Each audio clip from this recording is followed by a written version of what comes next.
Oi, gente. Tudo bem? Paz? Ritmo de férias já? Ai, vontade de estar no Nordeste, né? Ô, vontade de chegar lá no Recife, terrinha boa, João Pessoa. Quem sabe o ano que vem, né? Queridos, mais uma vez, né? Louvamos a Deus pelo privilégio de falar um pouco mais da palavra dele. E como me foi dado, hoje é a vez de nós falarmos sobre o capacete da salvação. Mas antes de começarmos, eu quero só orar ao Senhor mais uma vez.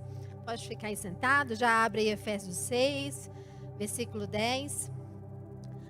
Pai, em nome de Jesus eu te agradeço, Senhor, por esse momento, de sabermos, Senhor amado, que em tudo o Senhor tem um propósito, tudo existe um porquê, tudo tem uma finalidade.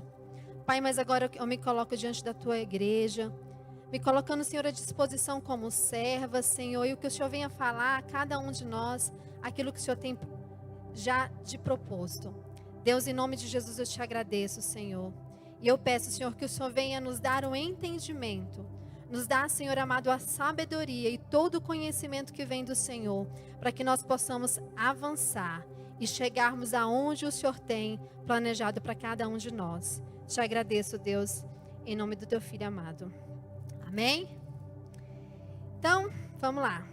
A proposta da carta, né, de Efésios é mostrar a composição humana e a composição divina do ministério de Cristo relacionado à igreja.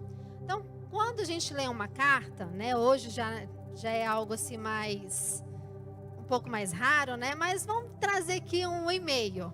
Quando você lê um e-mail, você lê ele do começo ao fim, já querendo saber o que vai acontecer no final, né? Porque tem, de fato, ali uma introdução, traz um desenvolvimento, talvez tenha algumas instruções e traz uma conclusão daquilo que foi proposto naquele e-mail. E assim é o objetivo da carta quando Paulo escreveu à igreja de Éfeso. Então, Paulo vai falando ali, você começando a partir do capítulo 1, ele vai falando para a igreja sobre as bênçãos espirituais, vai falando sobre a ação de graça, fala também sobre a nova, né, como é que é a nova vida com Cristo ou em Cristo, fala sobre a humanidade, né, ensinando como que é a unidade do corpo de Cristo. E aí ele vai para a vida na comunidade, ele descreve ali quais são os deveres conjugais, quais são os deveres dos pais, os deveres dos filhos, dos servos e do Senhor. E aí ele termina falando sobre a armadura de Deus. Tanto é que quando ele vai para o versículo, né, que é o versículo 10, ele fala finalmente, é uma conclusão de tudo aquilo que ele falou.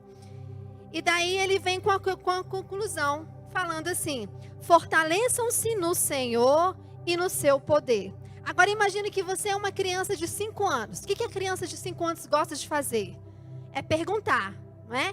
Por quê? Para quê? Então a gente vai ler aqui como se a gente fosse uma criança de 5 anos, combinado? Então vamos lá. Então fortaleçam no Senhor e no seu poder. Para quê? Né? Para quê tem que fortalecer? Nós. Onde? No Senhor e no seu poder. Como? E para quê? Para ficar firmes contra as ciladas do diabo. E por que ficar firmes contra as ciladas do diabo? Porque a nossa luta não é contra os seres humanos, não é contra a carne. E é para quem? Os poderes, é contra os poderes e autoridades e dominadores das trevas e das forças espirituais. E aí ele conclui: por isso, vistam-se toda a armadura de Deus. Para quê? Para resistir o dia mau, permanecer inabalável. E aí ele termina com a conclusão da conclusão.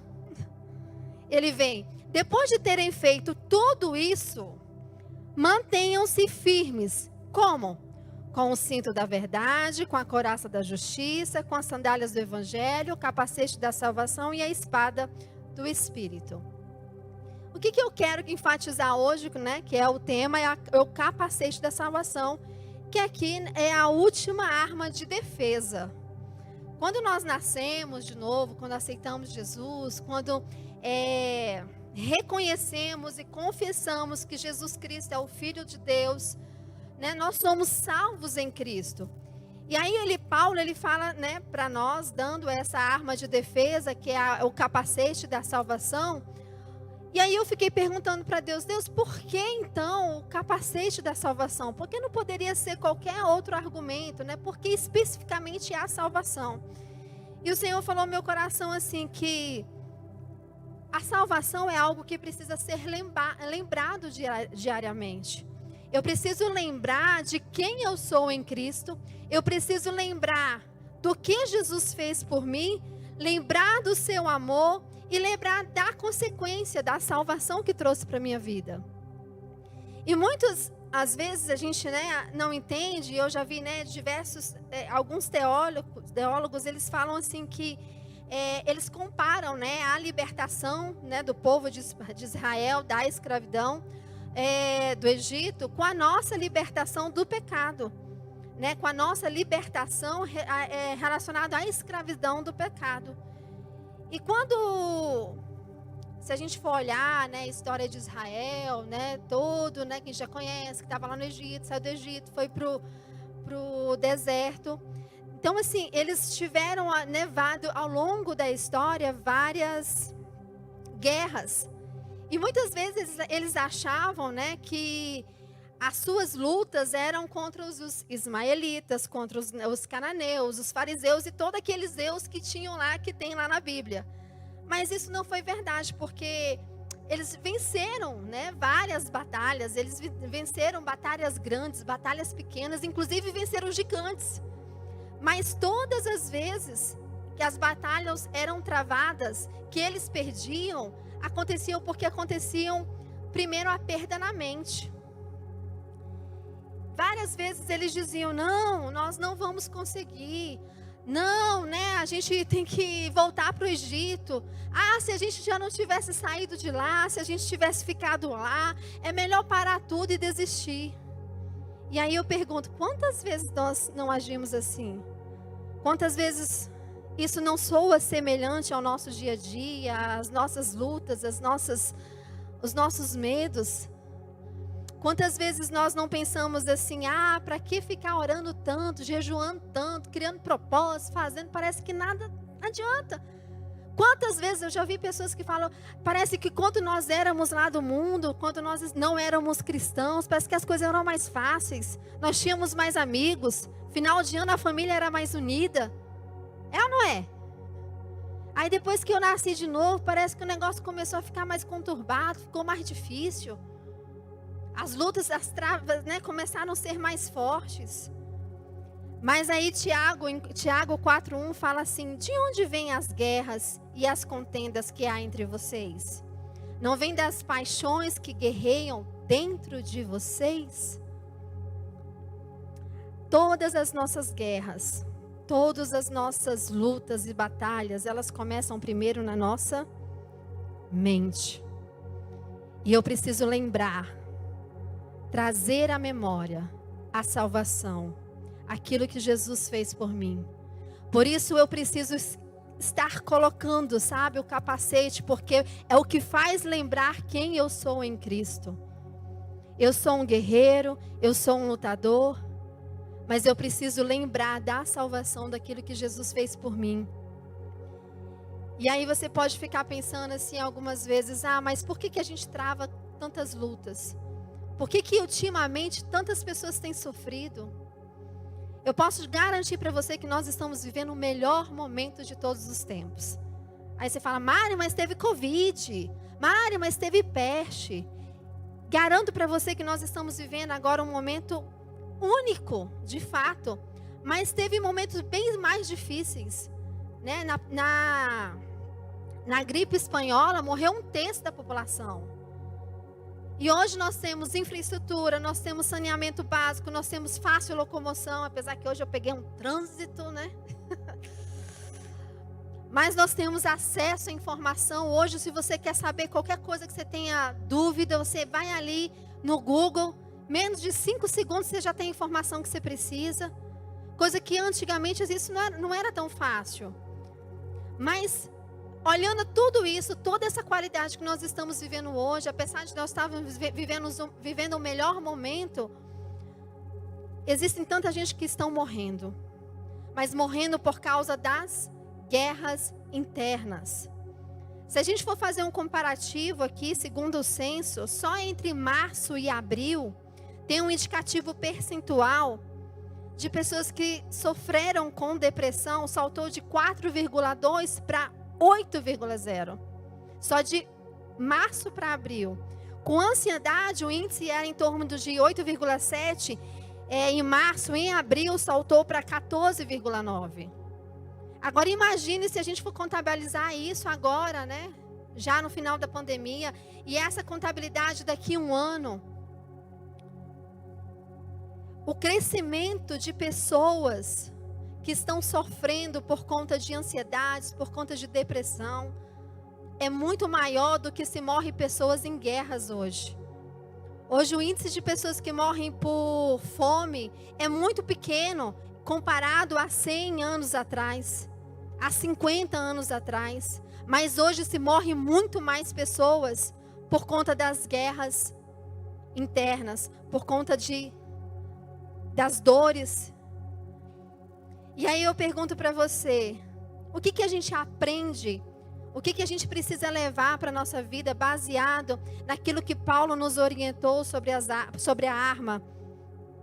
O que eu faço? Quais são as orientações que Paulo deu para Éfeso que eu posso colocar hoje como atitude na minha vida? E aí a primeira coisa que eu quero que você guarde é: conecte-se com a força. Qual força? A força do Senhor. A força, o que é aquilo que fala lá no verso: no Senhor e no seu poder. O reino de Deus, ele é tomado por esforço. Quando eu falo que eu preciso ter força, eu preciso me esforçar. Eu preciso entender que aquilo que o próprio Deus já tinha falado para Jeremias: esforça-te e tem bom ânimo. Querido, o que eu quero dizer para você é que aquilo que você carrega dentro de você é maior do que você pensa. Se Deus te chamou para algo, se nós estamos em uma batalha, porque Deus conhece a sua capacidade.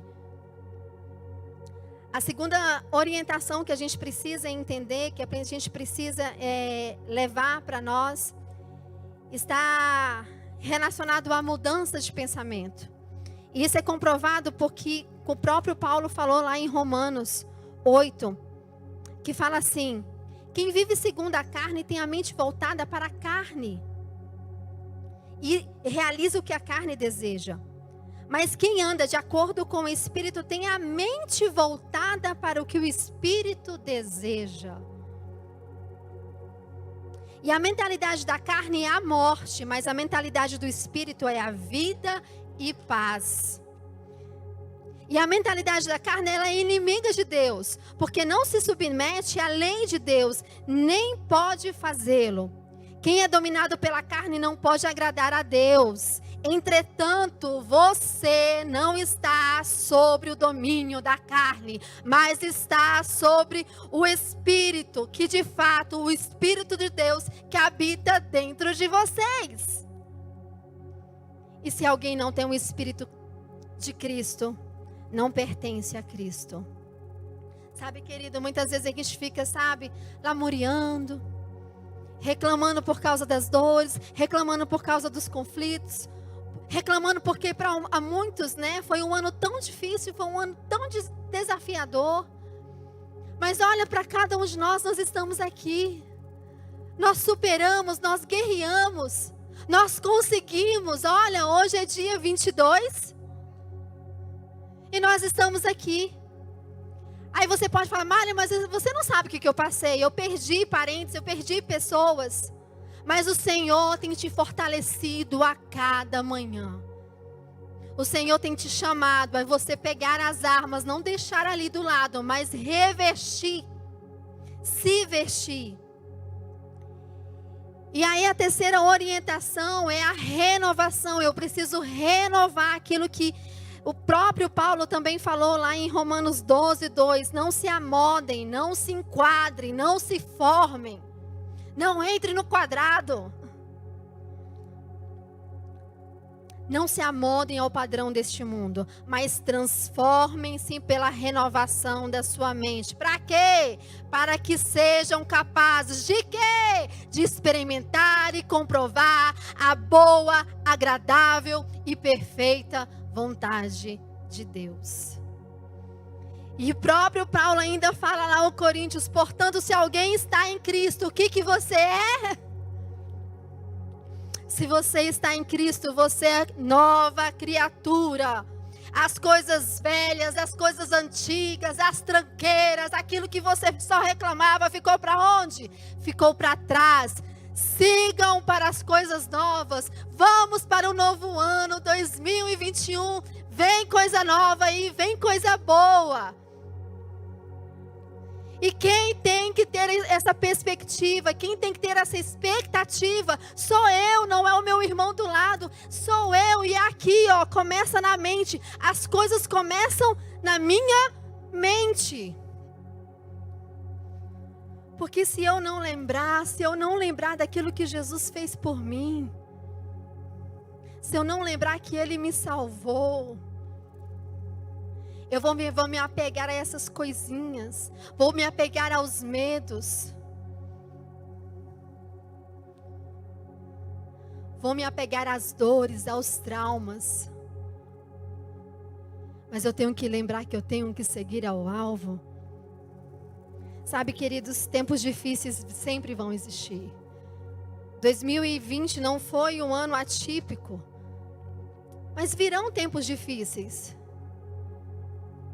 Eu posso passar, para mim foi um ano bom. Talvez para você também foi bom.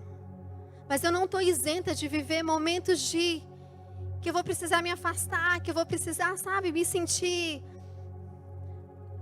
às vezes, fraca. Mas assim como Isaías, que vivia num momento extremamente difícil, no ano onde o rei Uzias morreu, ele estava em luto, uma nação estava em luto. Ele disse: ai de mim, Senhor, porque eu estou perdido, pois sou um homem de lábios impuros. Vivo no meio de um povo de lábios impuros, mas os meus olhos viram o Rei, o Senhor dos exércitos. E ele continua respondendo o que o Senhor pergunta: e a quem eu enviarei? Ele estava massacrado, ele estava arrastado, ele estava em luto, mas ele respondeu ao Senhor: eis-me aqui, envia-me a mim. Não é Covid, não é morte, não é desespero, não é fome. Senhor, eu estou aqui porque eu creio, eu tenho as armas, o Senhor me convocou. Deus, querido, não vai te levar para uma batalha caso você não esteja a ponto. Se você está vivendo uma batalha hoje, se talvez você está falando, eu não aguento, deixa eu te falar uma coisa. Deus te colocou neste lugar. Você está vivendo neste momento porque Ele sabe que você tem a capacidade de vencer essa batalha, porque Ele é o seu Senhor. Ele é o Senhor dos exércitos. E eu te digo, para finalizar, esforça-te, fortaleça-se no Senhor, vistam-se de toda a armadura, resista ao dia mau. Para quê? Para permanecer inabalável. Paulo, ele não disse, venci o bom combate. Paulo disse, combati o bom combate, terminei a corrida, guardei a fé. Deixa eu te falar uma coisa. A guerra ainda não acabou. Combata o bom combate. Deus te abençoe. Em nome de Jesus.